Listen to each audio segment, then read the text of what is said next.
mic is on, you may want to. It sounds like it. It sounded like it, huh? Testing 1, 2. Switch on it. Here. Top is off. First.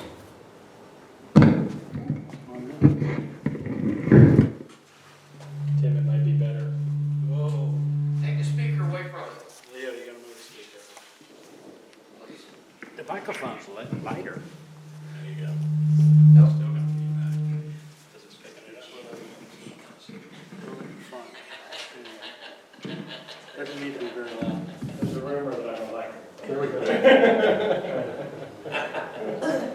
We're trying. Okay, is that better for everybody? It might be better because it's hard to see that with the lights so bright.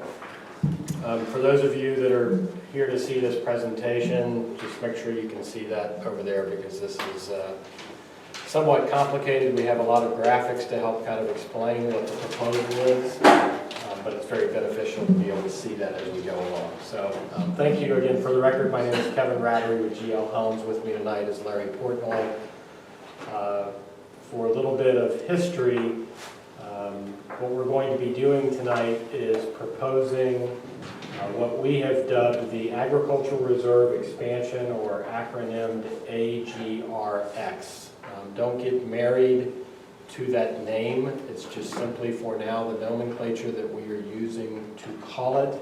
As we continue our discussions with the county, they may want to call it something else. So just for purposes of tonight's presentation, it's the concept that we want you to understand relative to the proposal. And that's exactly what this is. It is a proposal that will be made to Palm Beach County. We will be filing that in pieces starting in July, with the primary application going in August as part of their plan amendment round 17B is in boy. That plan amendment round will get to the Planning Commission for the public hearing sometime in December of this year, with the Board of County Commissioners then holding what's called a transmittal public hearing in January. That is the first of 2 public hearings in front of the County Commission.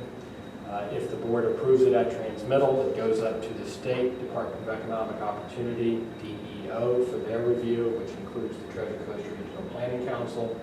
And then it would come back for adoption sometime in April of 2018.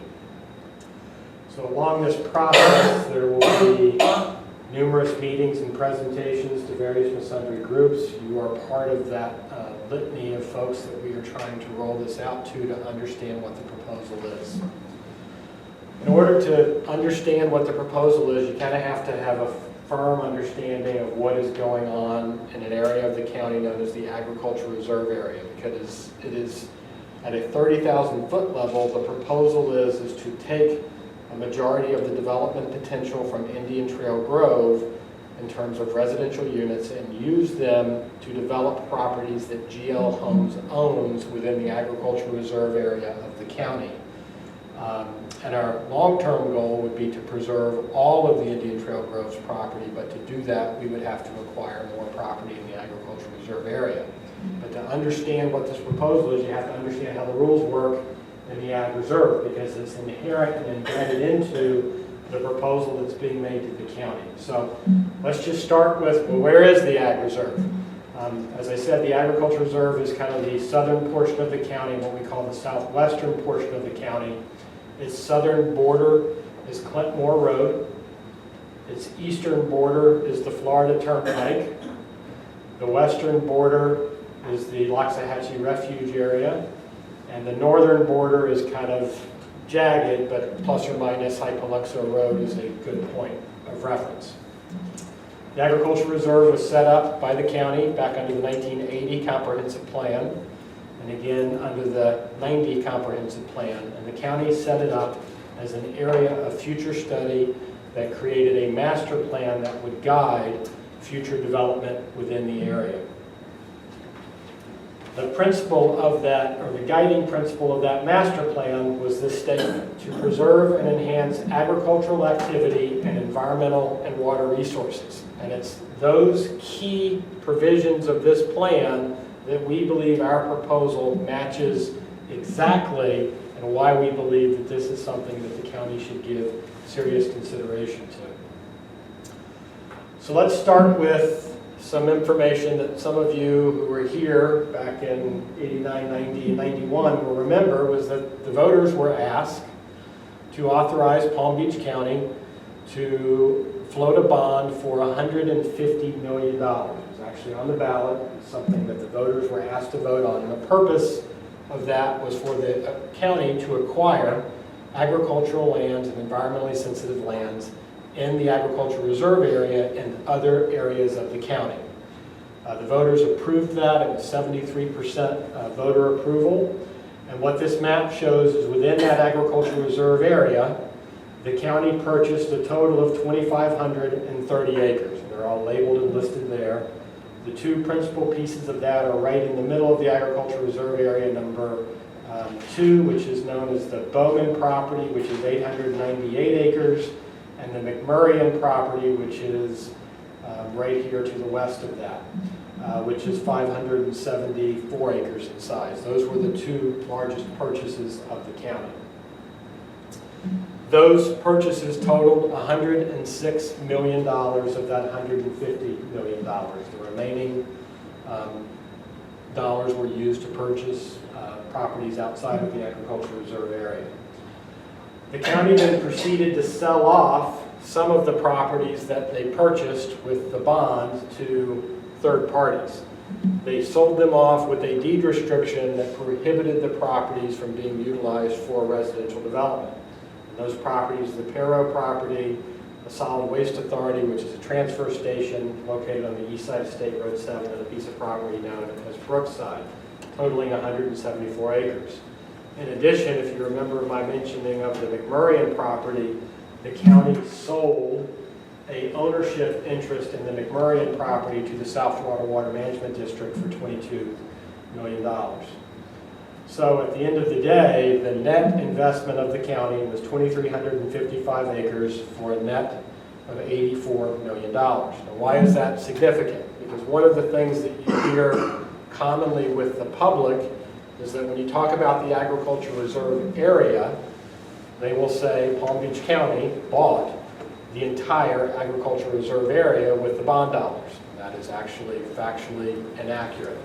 The ag reserve area is approximately 21,000 acres in size, and the county only purchased 2,355 as the net investment. That's the public's investment in the agricultural reserve area. The proposal that GL Homes is making to the county has absolutely nothing to do, nor does it involve any of these county-owned properties. So, you have the county-owned properties, and then you have, well, how do you get to that goal of preserving and enhancing agriculture and water resources? And they did that through the creation of two development scenarios known as the 60-40 and the 80-20. And the purpose of these graphics are to explain to you how those proposals work. And when you did these types of developments, your density was 1 unit per acre on the gross. So for every acre that you build on in the agricultural reserve area, you're required to preserve 1.5 acres.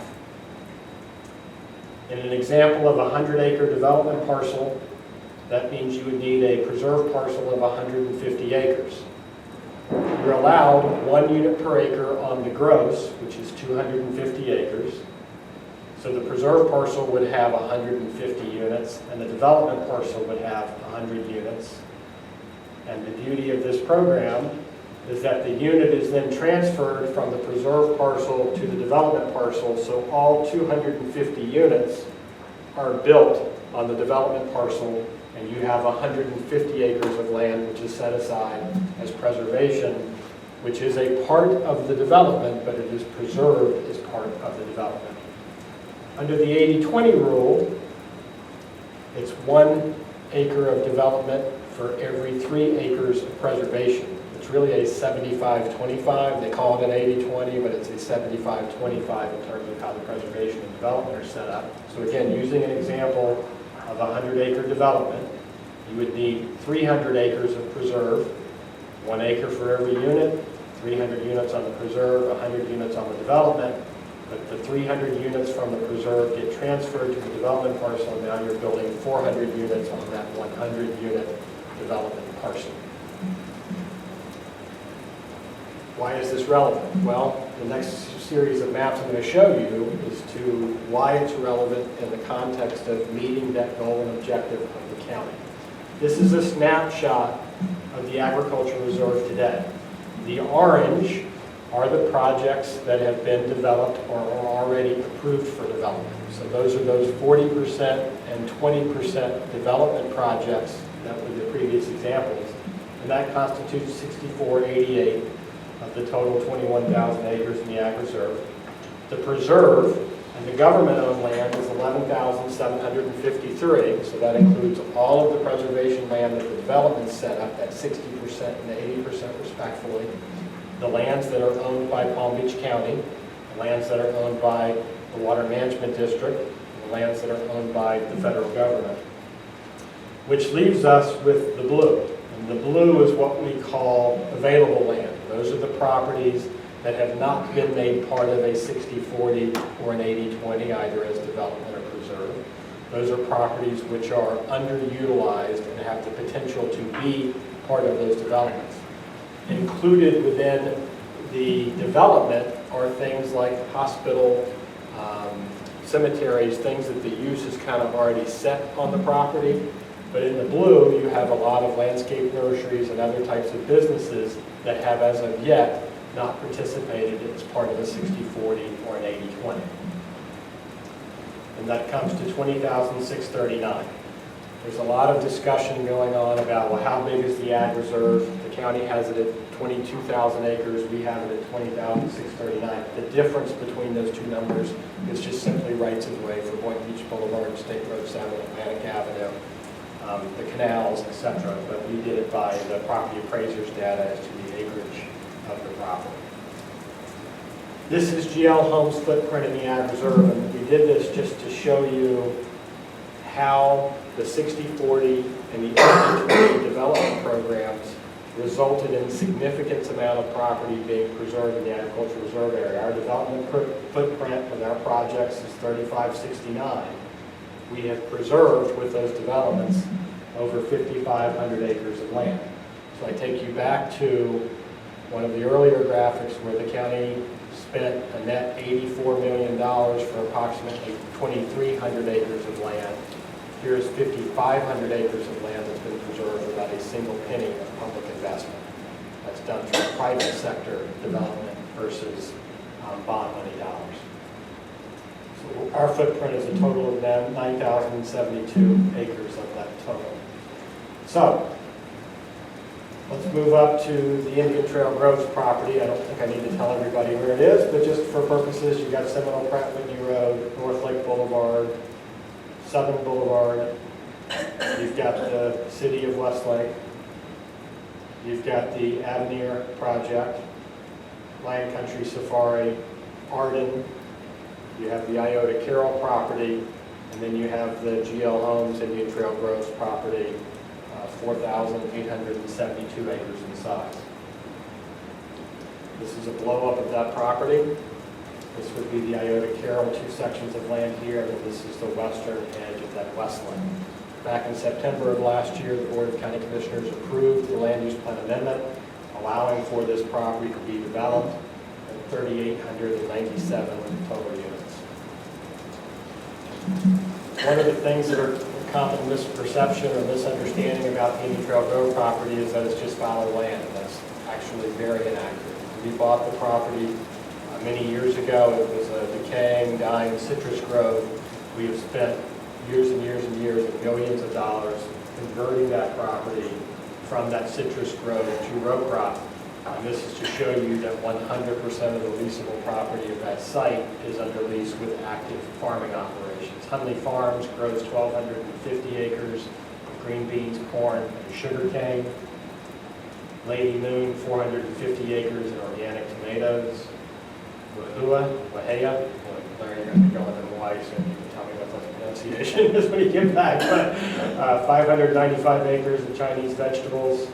That's a unique crop because it takes 30 to 60 days for them to harvest that crop, and then another crop's right back in the ground.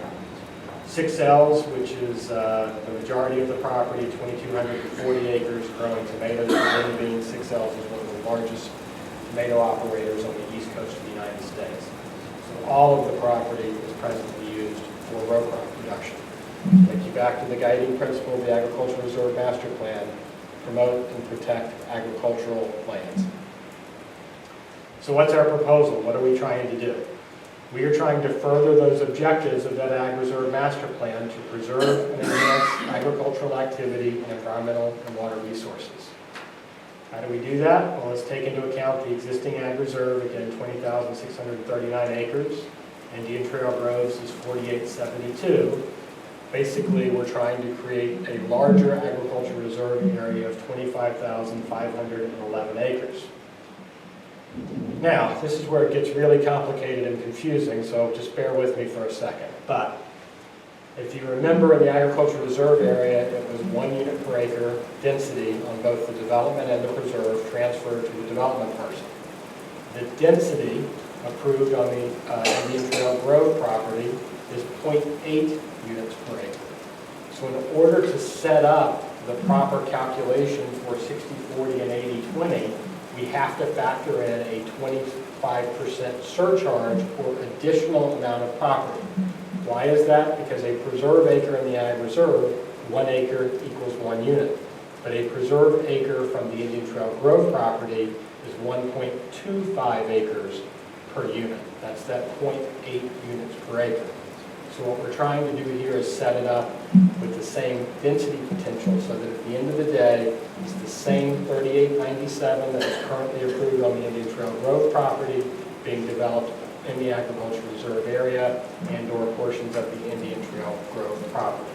So here, if you want to develop 1 acre of property, you need 1.875 acres of preserve on the AGRX land. And using that example, 100-acre development, remember in the Ag Reserve you would need 150 acres of preserve, now you need 187.5, that's the 25% surcharge with the density.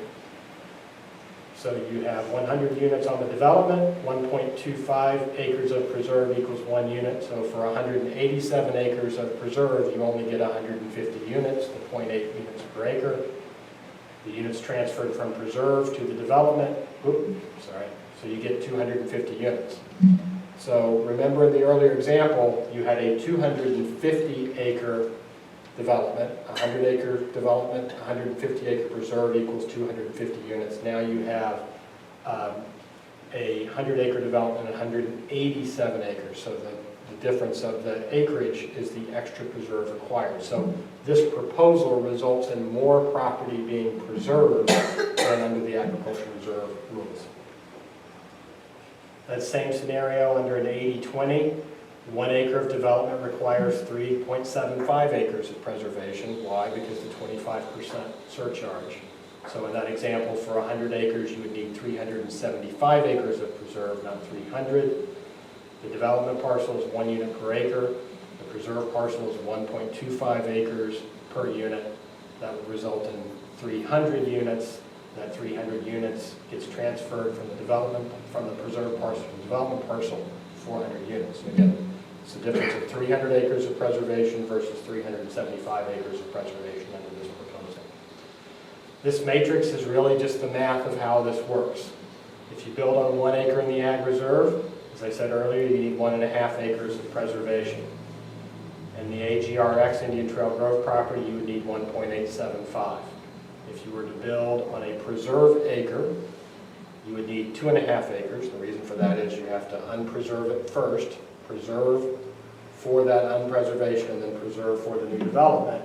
You would need 3.125 acres, and then the same thing for the 80/20. Again, I know this kind of gets lost in the shuffle a little bit, but this is the heart of the proposal, because what it's showing you is that by doing this proposal, the county is getting more preservation per unit of land by utilizing the Indian Trail Grove property as preservation versus lands in the Ag Reserve. We don't need significant changes from the county other than to set up the fact that Indian Trail Grove is an area eligible to send those units into the agricultural reserve area, and set it up at the 1.25 multiplier versus the 1 multiplier. But again, it's the same number of units, it's a matter of where those units get built. These are the three properties. Tim, if you don't mind, I'm not going to spend a lot of time going through these because these are outside of the geographic area, but these are the properties that are going to be developed in the agricultural reserve area. The key here is to look at the development acres is 738. The preserve acres from Indian Trails is 2893. And this is the one I want to key in on because of the way the math works. For this property at Hyder West, which is directly north of Stonebridge Golf and Country Club, directly west of Seven Bridges and south of Tierra del Rey, all existing residential developments. To be able to build on that 384 acres, you would have to preserve over 1,919 acres of our Indian Trail Grove property. And that's why we believe this is a significant benefit to the county relative to the amount of preservation that is created. This is just a map showing the development areas of the Hyder West property, showing that it's primarily residentially developed. If you don't mind, I'm going to get through and then you can do the questions at the end. That way I lose my train of thought and I'll have to start all over again. You don't want that. So anyway, so this is the Hyder West property that's proposed for development. So the part that everybody needs to understand is right now GL Homes does not control enough land in the Ag Reserve to fully preserve all 4872 of the Indian Trail Grove property. Just by those three properties alone, we're going to preserve 2,893 acres, which means of that 3,897 total units, 2,315 would be moved from this property down to the agricultural reserve area, which leaves us the residual property, or what we're calling the Phase 2 property of Indian Trails at 1,979 acres and 0.8 units per acre is 1,582. Remember, under the WCR approvals, you have a 33% contiguous set-aside. That's where this area is in the green striping, and then the development area would be these two orange. The importance of that is that under the original proposal, GL Homes was building 190th, which would connect 60th, Orange, and eventually Hamlin to this north-south roadway. Under this new development proposal, where we are significantly reducing our development footprint and at the same 0.8 units per acre, we do not need to build 190th to connect up to Hamlin. We can build Orange out to 190th, down to 60th, and then out. We have that method, and it serves all of those development parcels. Eventually, our goal is to use all of that property to preserve for other pieces of development, but that is reliant upon land sellers that have to date not sold their property. As that property becomes available, we are in a position to buy it. We would then be able to utilize the same mathematical structure that we set up with Phase 1 to then utilize Indian Trail Grove's property as part of the preservation for those developments. Again, the 2893 is what our Phase 1 would do. Phase 2 is 1,979 acres. The new Ag Reserve would be 25,561, would be the total acreage of that. The net increase in the Ag Reserve is the 4,872. That's the exact acreage of Indian Trail Grove. So what are the benefits? What does this do relative to the county? Well, 4,872 acres is the agricultural reserve area. Unlike a lot of the urban, suburban developments where you are allowed to build on 100% of your property, and all of your open space is internal to your project with your water management system, your rec areas, etc. In the agricultural reserve area, you have to preserve as a set-aside land every time you build. So that is a unique aspect to the agricultural reserve area. The math works out that the maximum amount of property that could be developed under this proposal is 1,257 acres, and that would create net 3,615 acres of preservation. It's almost 3 to 1. No additional density. As I said earlier, this is the same number of units that have already been approved in the county's comprehensive plan. It's just a matter of where they are built. Infrastructure. You hear this a lot out here about the impact of these proposed developments on the infrastructure of the acreage. A lot of that infrastructure would have to be developed in order for these properties to be developed. The agricultural reserve area, unlike the acreage, does have existing infrastructure. Boynton Beach Boulevard, Atlantic Avenue, State Road 7, Turnpike interchanges at Boynton Beach Boulevard, Atlantic Avenue. All of that infrastructure, water and sewer, all of that infrastructure is already in place in the agricultural reserve area. You saw me show that graphic earlier of the GL Homes developments. Those developments are built because that infrastructure is in place to handle those impacts. As part of the Indian Trail Grove approval that we have today, we committed to dedicate 640 acres to the Indian Trail Improvement District. We continue to honor that commitment. That acreage will be dedicated to the Indian Trail Improvement District. We continue to honor the commitment to dedicate 42 acres next to the park, on the orange square, the very northwest corner of the graphic I showed a little earlier. And this is kind of a big one. This one gets kind of lost in the translation a lot, but one of the issues that's happening down in the Ag Reserve is you've now got this conflict going on between the farming operators and all of the homes that are down there. You've got tractors that are on the road in the morning during rush hour. You've got people that are trying to get down the road to get to work during rush hour. You have farming operators that are spraying pesticides to protect their crops right next to residential neighborhoods. It creates kind of an inherent conflict. So all of the farming operators that we deal with, and we deal with a lot of them, have been pushing us for years to try to bring this proposal to the county because they would like to see one large contiguous mass farming area set up. Remember, Indian Trail Grove property is 5,000 acres. It is literally 8 miles long at various points. So you've got a significant amount of property there that's set up, sections of land that are currently being farmed. There are not a lot of houses out there. There's only a handful in the Santa Rosa Grove area. So it's separate and distinct from any type of planned developments in communities, and it does allow for large-scale farming operations to operate without the conflict associated with being adjacent to residential communities. Development only occurs on private land. Many years ago, you may have heard a term of swap. This involved GL Homes in the county potentially swapping land for what the county bought in the Ag Reserve. This does not involve any county-owned property. It does not involve any of the property that the county used the bond money to acquire. This is all private property. All right, everybody awake?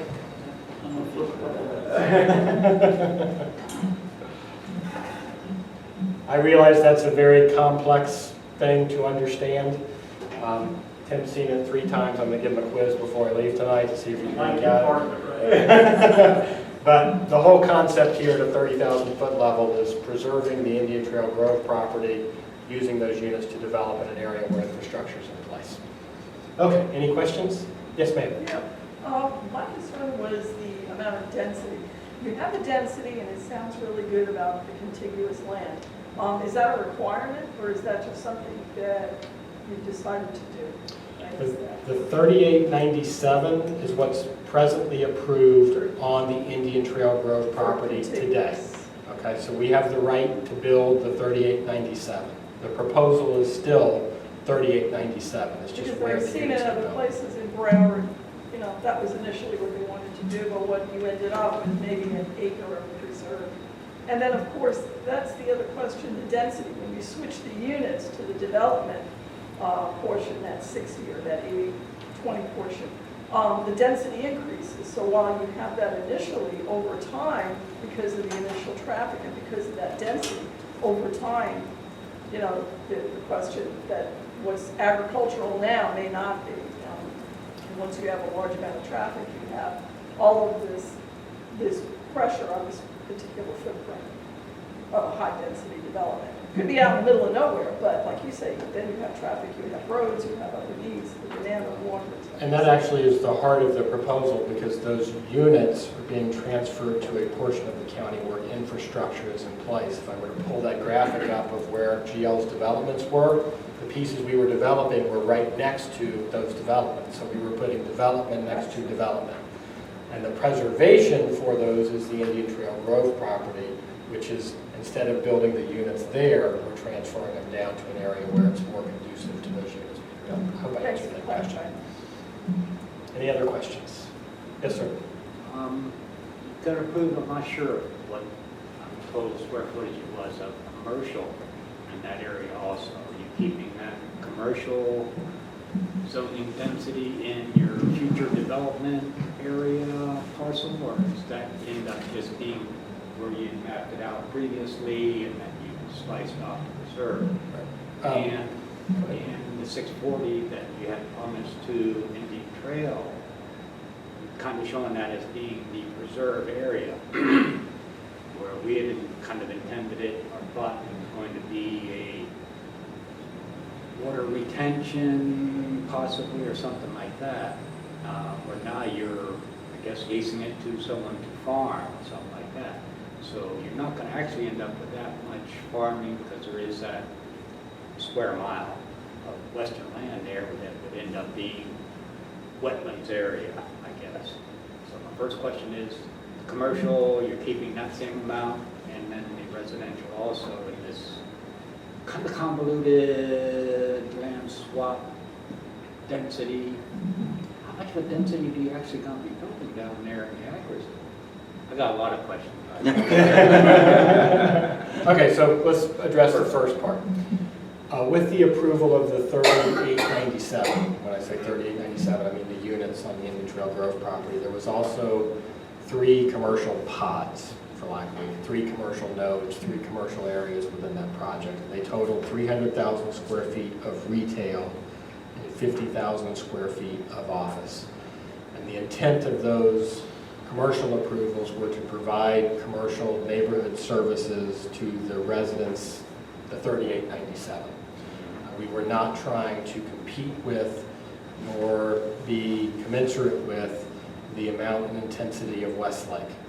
We were just trying to provide for the neighborhood grocery store that somebody could drive, correct, they could drive from their house in their own development without having to get on the exterior road network.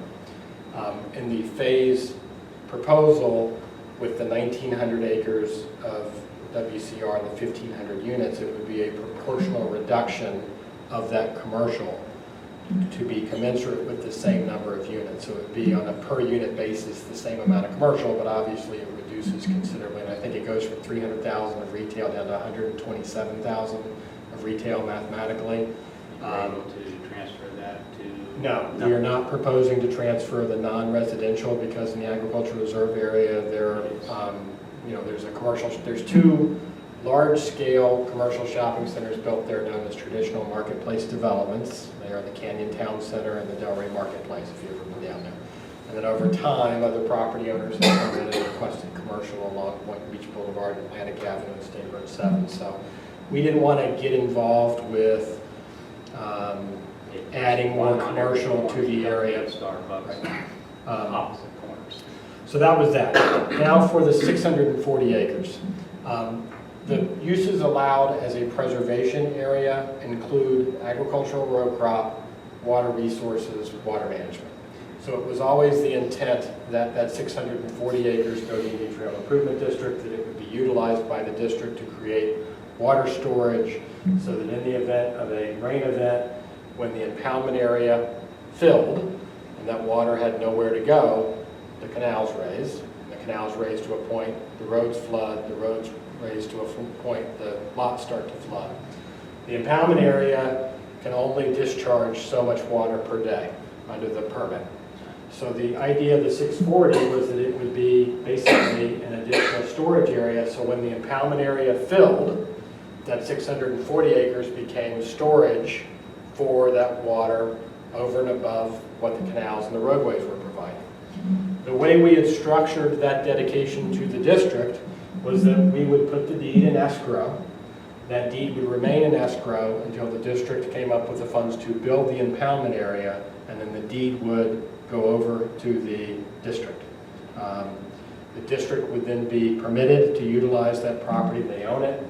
They're set up for it. But the purpose of that was to make sure that if this impoundment area was 5 years down the road or 10 years down the road or whatever had happened, I don't know what the time frame is, but it would still continue to be an agricultural production up to that point in time. There are trade-offs in all of this relative to, the district was very desirous of having additional property to be able to help with some of the drainage issues that are happening.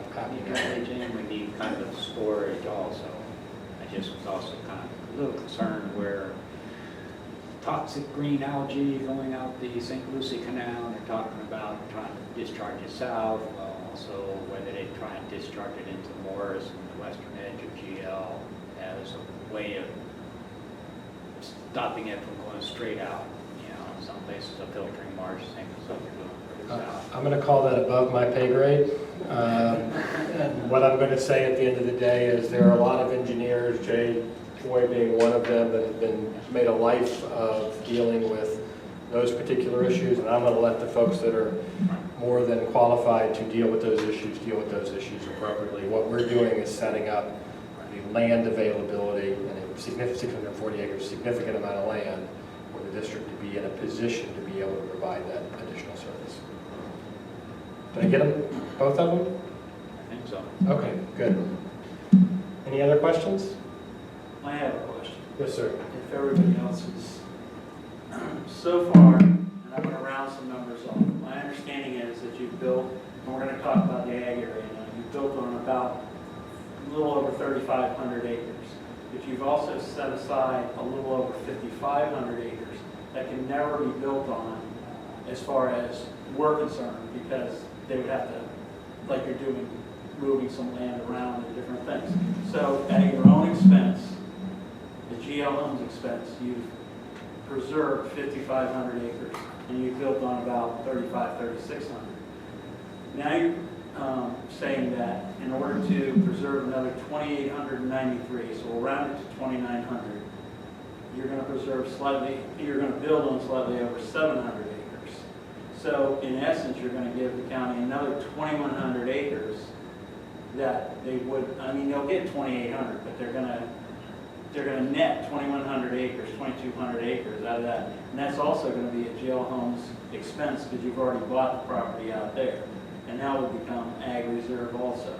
And it would be farmed or watered or water retention or whatever it becomes. So in essence, you guys will have set aside 8,400 acres at your own expense for roughly, some rough math here. You have to be a little careful with how you go through that, because remember that 384 acres down at the very bottom on the Right. west side, that's preserved today. Right. So to develop that, to take it from green to blue, Right. I use my simple color scheme, you would have to preserve for that 384 acres if you were doing it in the ag reserve. So in order to turn that green to blue in the ag reserve, I need to buy and have another 384 acres of green. Then to develop on the 743 acres, I would then need to preserve an acre for an acre and a half. Right. So you're doing the same thing, but now the qualifier is the 1.25, and that's why. And that I understand. I understand the 0.8 and stuff. I'm just doing some very rough math, but Yeah, correct. basically, you've put 5,500 acres into the ag preserve at your own cost, so you could develop other property, and you're willing to put another 2,900 acres in to be able to develop another 750 acres. That's correct. And that's at no cost to the county at all. It's only a cost to GL Homes. That's correct. This preserve area that you're preserving isn't going into being county land. It'll still end up being GL Homes property as a preserve, which at a future date, past I'm gone, I hope, at a future date, if there is something that's amenable to where, okay, it's better to build in Indian Trails roads instead of building in Pioneer Plantation, and you do a land swap there, it might be 1 to 5 acres or whatever it is, something like that, but some way of delaying the initial impact of a large quantity going in, so to speak. Is that? Well, In other words, this preserved area. I think is not going to inherent in be- your question is, what is the possibility that the 2,800 acres ends up being developed in the future because somebody comes along and says, well, for that 2,800 acres of preserve, we'll give you, just throwing out a number, 100,000 acres of preserve on the moon. I don't,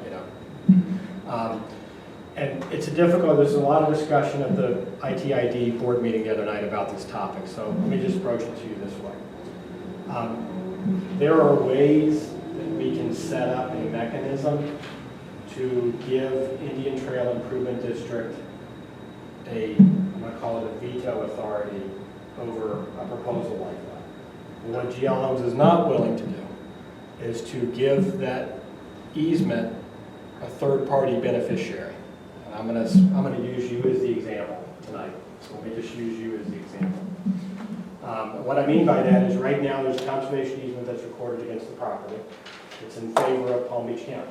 So if you were to try to do something on that property that violates that conservation easement, which sets up the uses that are allowed, and specifically prohibits any use that's not allowed, the county has enforcement rights to that property owner through their code enforcement and everybody else to ensure that that property is utilized for preservation uses. There's been some discussion over the years about, well, when is a preserve? So if you're swapping out this preserve down here, how do we know you're not going to do it here in the future? And that's an understandable concern. The issue is, how do you do that? How do you set it up? Because one of the discussions is, well, in addition to the county being the beneficiary, let's make the Acreage Landowners Association the beneficiary. Okay? So what that means is in the future, if a proposal came along that was supported by the ITID and was supported by the Board of County Commissioners, but it was not supported by the Board of the ALA, that proposal would fail, because you have now established yourself as veto authority. And I realize that you are elected to your positions on a voluntary basis, but our position is always, recourse should always be to your elected officials. That's the democratic process. And if you were to take that and give it to a non-elected official, that non-elected official now has veto authority, and there's no ability for the public to voice their democratic opinion to that decision. So all we're trying to do is avoid giving that third-party beneficiary veto power over something that the board does in the future. Now, how do you control it? Well, there's a lot of ways you can do that. One of the ways you can do it is Indian Trail Improvement District gets the benefit of a deed restriction on the property that says it can only be these uses. So then the Indian Trail Improvement District, which is an elected board, would have to first agree, and then you would need the Board of County Commissioners to also agree that they would unwind the preservation. So it's an added layer of protection, but we don't want to give that to somebody that doesn't have, I want to call it, skin in the game. Yes, ma'am. When you were talking about developing or paving Orange, I didn't understand where it was going to. Okay. Well, I was explaining to you the phase 1, phase 2. And under phase 1, we GL do not have enough property in the ag reserve to preserve all 4872 of Indian Trails. So there would be 1,900 acres of Indian Trails that is not part of this movement in and out. So there would be a WCR, Western Community Residential Development, approved for that at 1,500 units. That development proposal no longer needs 190th to go up to Hamlin Boulevard or connect east. So it would be Orange, which was going to be a paved road to get to Indian Trail Grove development anyway, to 190th south to 60th to make that connection that way, but it would no longer need to go north. That was what I was trying to explain. Our ultimate goal is to set the land use up. We'll sit on it and wait and figure out if there's any more sellers in the ag reserve while we continue to build our developments in the ag reserve. And at some point in time is going to catch up to all of us, but it will catch up to that particular decision eventually of there's no ability for any more land, so we're going to move forward with the scaled down WCR development of 1,500 homes, or that land has become available and we unwind that approval to preserve part of that 1,900 at the same mathematical calculation for the land out of the ag reserve. Long-winded answer to get you to where I think you need to be, but better that way.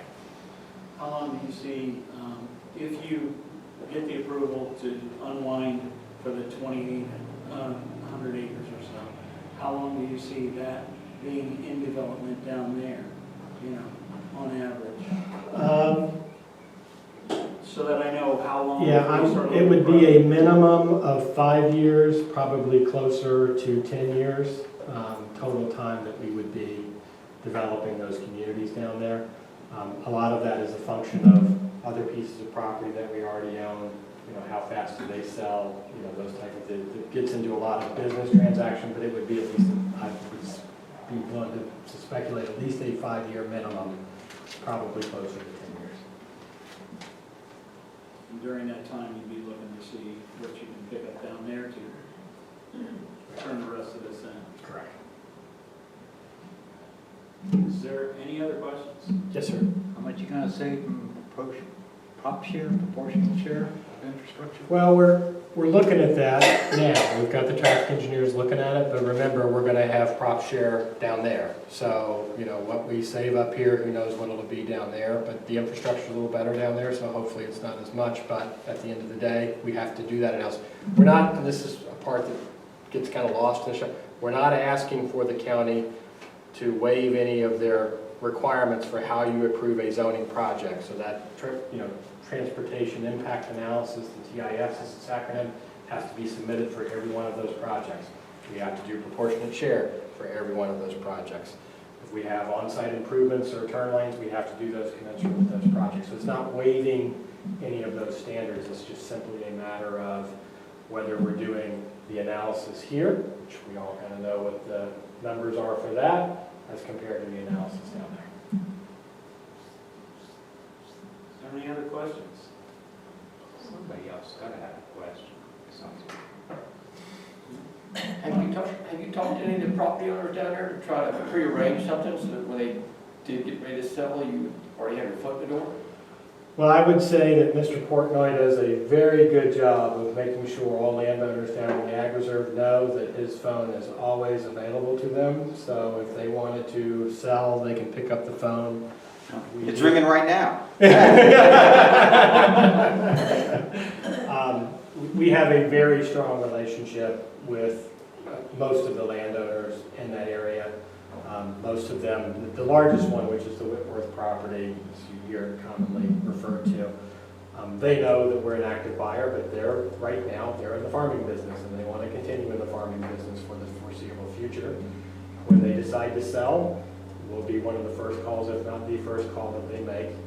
I'm sure as a prudent landowner, they'll shop around to whoever they want to shop around to, but we are a buyer of land and we are a developer of land. Turn the mic, trying to get There you Okay, there you go. That works. I was trying to give him the juice a little bit. It's just your electromagnetic. That's my magnetic. Your magnetism. You also said you're the largest landowner in that area? We are the largest landowner in that area. In fact, most people don't realize we're one of the largest farming operators in all of Palm Beach County. We lease it out, but we are, from an ownership standpoint, we own a significant amount of property which is presently being farmed. Is there any other questions? Chris? So you currently don't have any near future plans to submit to the county, any plans to develop the 1,900 acres? As part of that July application, we have to scale the bigger WCR down to the 1,900 acre, Okay. 1,500 acre. So that will be part and parcel of the same application. But none of the plans are developed, but we have to go through the application. Okay. They're calling me now. As long as the sellers, let them call anybody. Let me answer it. Is there any other questions? Leo? Can you provide us with a map of what you're looking to intend to do that we can tape on to replace that?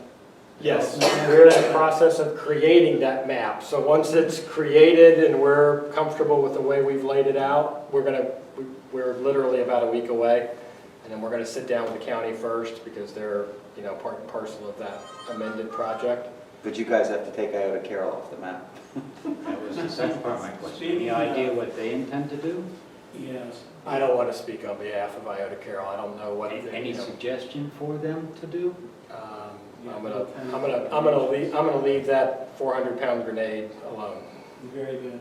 Is there any other questions about GLM's proposal or their property or what they plan on doing? Right. Well, Don, I'm going to say thank you very much. Appreciate you having me and everyone else up. Right, this is mine, yours is sitting on top of the computer. Thank you, sir.